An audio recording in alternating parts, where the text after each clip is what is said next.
Guys, as you can see from the title, today's video I am going to be talking about one of my biggest losses in real estate investing. One that tore me apart for over a year of doing this project. A project where we lost $250,000.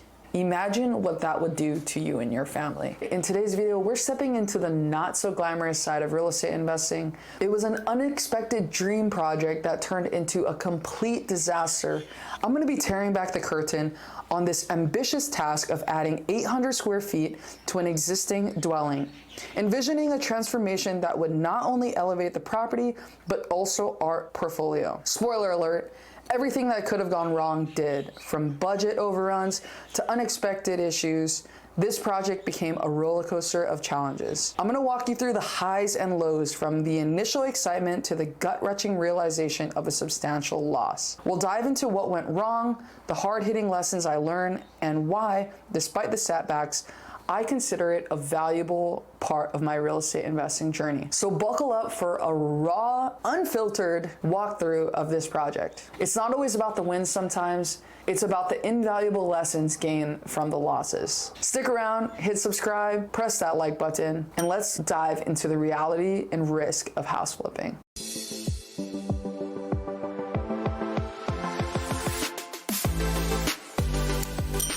This is a story of resilience, lessons learned, and why in the world of real estate, failure can be the ultimate foundation for success. So first things first, I'm gonna talk to you a little bit about the overall project. We'll show you some videos of the project itself, what it looked like before, and what we were trying to do to the project. So initially, this was an 800 square foot house, and we ended up buying this house for $875,000.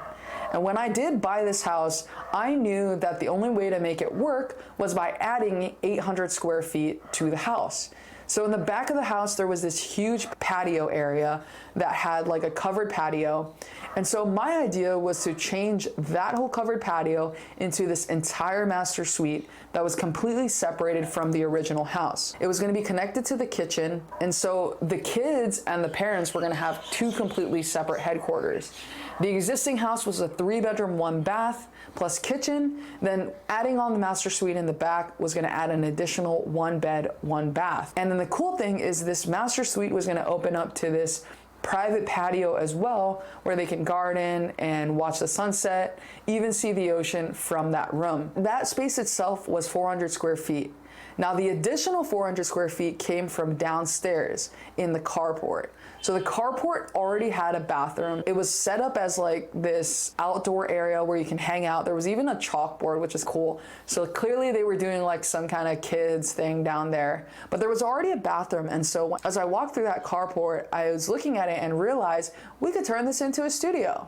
And there came the other 400 square feet. So we added 800 square feet in total, 400 square feet studio downstairs, so that whoever lives upstairs and actually buys a house can either put mother-in-law or something downstairs or rent it out to help offset their mortgage. And so really when we bought this project, we thought we were gonna buy for $875,000, put in $165,000 worth of work, and sell it for $1.4 million. The realtor at the time let us run like a pretty thorough comp analysis, and if we did the project in 6 to 12 months, which is what we thought we were gonna do, realistically closer to the 6-month range, then we were going to be able to sell it at the top of the market because interest rates were at an all-time low, and we weren't necessarily banking on appreciation, but we knew we were in good hands if we could sell it quick. Pretty much everything looked good on paper when we were entering the project, but as you can tell, obviously if we lost $250K, then there were some setbacks, and I'm gonna talk to you about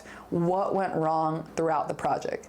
So first things first, when we bought this house, I got 3 contractor bids. And typically when you do get bids, there's usually 3 things that you can get from a contractor. They can work quickly, they can work with quality, and number 3, they can also do it cheap. And you can only pick 2 of those things. You can pick price and time, they'll do it quick and cheap, or you can pick quality and price, but they won't do it quick. So you can only pick 2 of those things. And I got these 3 bids and picked the cheapest bid possible, which was my first mistake. You should never pick the cheapest bid possible. If anything, go to the guy who's a little bit more expensive and use that cheaper bid as a negotiating tactic. Typically, the people who are gonna come in with the cheapest bid isn't always going to be the best. But I did use these guys on a project before and they did pretty good. Where I made the mistake was hiring them for a large project, because the other project that they did for me was very small. It was like 20K versus this one. Now we're talking 165,000 was their original bid. Now we come to an agreement, signed in writing, that the permits are going to get expedited and that we would be able to be done with this project in less than 6 months. And that was rookie mistake number 2, was thinking that was actually going to get done. To be honest, like, I ended up choosing them because I know these guys, so they can't necessarily screw me over, but boy, was I wrong. They ended up taking so long for the project, so long for the permits, to the point where we had to end up picking a different contractor. Just to give you guys a little bit of details, we got our permits back from the pre-approval process that needed some comments. So we ended up getting some comments back, and I kept following up with the contractor to see if we got those comments corrected, and the contractor kept on letting me know that the comments were corrected. Turns out, guys, the comments were not corrected, and that application was waiting there for a month with nobody touching it. We reached out to the architect who submitted the permits and has been talking to DPP, and they said that they've been waiting for a reply back on the comments that they made on our application. So you can imagine this is where things got way messed up. So clearly there was no communication. They were lying to us, and at the same time, they had done some of the project and wanted more money without even finishing our permits, which the agreement was that you guys do the permits first, then do the work, and we would be able to pay you as the work went by. But they wanted money for work that wasn't even completed, and started changing up the contract to make it seem like we owed them more money. On top of that, there was this huge change order for some of the work that they walked the project before giving us the bid. And keep in mind, they actually saw this specific thing that was wrong, but decided not to add a specific line item for it. And my understanding was that scope of work was included in one of the line items that were more general. But come to find out later, they wanted $30,000 or $35,000 for this job, and we ended up hiring another contractor for $3,000. That's a 10x markup. Clearly, they just wanted that money because they were losing out on not getting paid for the future work that they thought they were going to do. And all of this went wrong. There was just a bunch of stuff wrong with the contractor. On top of that, we had a super nosy neighbor that ended up telling the department on us, and we ended up getting a triple fine on that project. And there was just so many things that went wrong. The neighbors were frustrating. And when we went to go list the property on the market, because we had an open permit and we couldn't close that permit with the old contractor, we had to swap out the permit to put a new contractor on there. And our new contractor helped us finish the project out in 2 months and helped us close those permits as well. But we were listed on the market with open permits, and no buyer wanted to buy this house with open permits. And as the property sat more and more, we had to continuously do price drops. And at the same time, the interest rates were rising. So as interest rates were rising, this area specifically dropped, and we ended up selling this house for $1.2 million. On top of that, our entire budget for renovation went from $165,000 to $250K. We ended up spending way more than we had bargained for on this project, plus held it for way too long, which added on to an immense amount of costs that had to be paid out at the end of the project. When it comes to big flips like this, if you're buying houses in the $1 million range, these holding costs are gonna be upwards of $10K a month. Keep in mind that month that the contractor didn't reply to the comments on the application and our project was literally sitting there empty with no work being done to it for a whole month, that was over $10K that was bleeded from our profit. So this project that we thought was gonna finish in 6 months ended up taking a year and a half. So our holding costs ended up tripling to what we thought we were going to do. So as you can see, with every setback that unfolded, it just ended up spiraling into this huge project that was just this huge headache, so many extra costs that we're not prepared for. The project did end up turning out really nice. So here's just some before and afters to show you a little bit about the project. Again, the existing house is a 3-bedroom, 1 bath. We completely remodeled all of that existing house.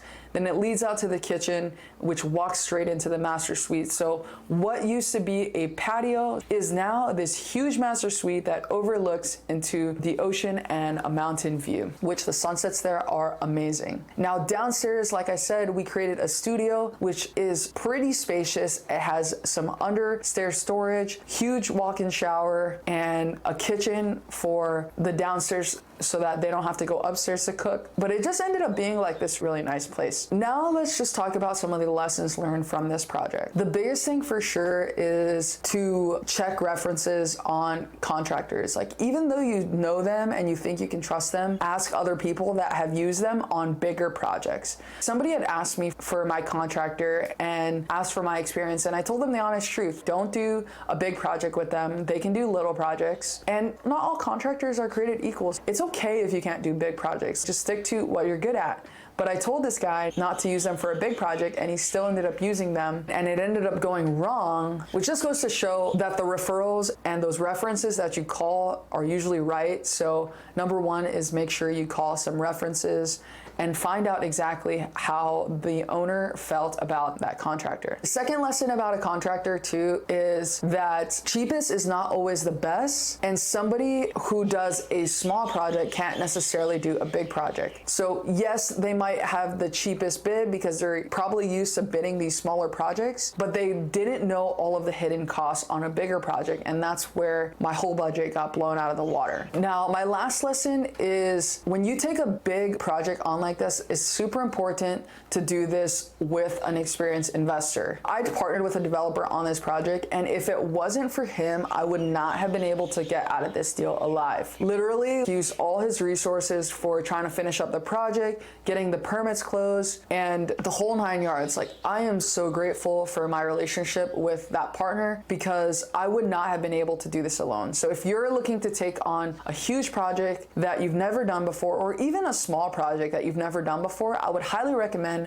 bringing on an experienced investor to partner with you. And if you guys are wanting to partner with me, I'm always open to partnering on deals as well, as long as the numbers make sense and there's room enough for both of us. Now, to wrap this all up, I will say this was a huge learning lesson for me. And even though we took a significant loss on this project, this has been the hugest learning experience for me. Just taking it from A through Z of really trying to take it to the end. Because imagine if you're gonna lose so much money and you're just like, why am I even gonna take this to the end? I'm just gonna lose money anyway. Sometimes you feel like you just wanna give up. And this was like a huge test of my own faith in God and resilience to keep on moving throughout this project. And even though it was a huge slap to the face, I learned so much that I wouldn't have otherwise learned on a project that I did well on. And so I'm able to take all of those lessons and build upon my real estate investing career, because there are going to be losses in real estate investing.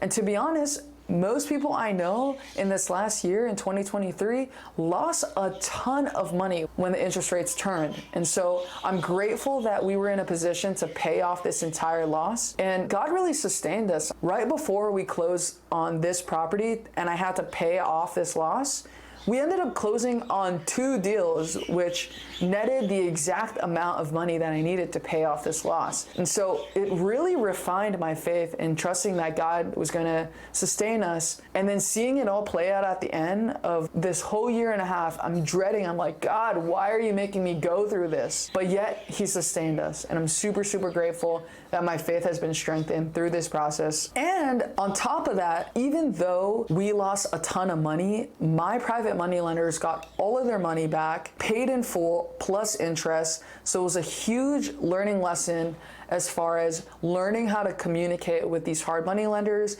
making sure they're in the loop about the loss, and just keeping them updated throughout the process, because this is a relationship game. And even though I lost money, I'm super proud to say that we paid back our investors in full plus interest, because not everyone does that when they end up losing money on a project, which is not right at all. So I'm grateful that I was able to strengthen my integrity and my reputation with these people, because hopefully if in the future they want to invest again, or they know anybody that is interested, they know they can trust that they're gonna get their money back no matter what happens to me. So guys, that was my epic adventure through a crazy property that we lost $250,000 on, but it was a great experience. And if you guys are wanting to get started in real estate investing, don't be afraid of the losses. Like, sometimes they're gonna come, you're gonna try to avoid them at all costs, but just remember to keep pushing through and keep on walking, because perseverance is going to teach you the lessons that you need to learn in order to be successful in this business. Thanks for watching, guys. See you on the next video. Shoots.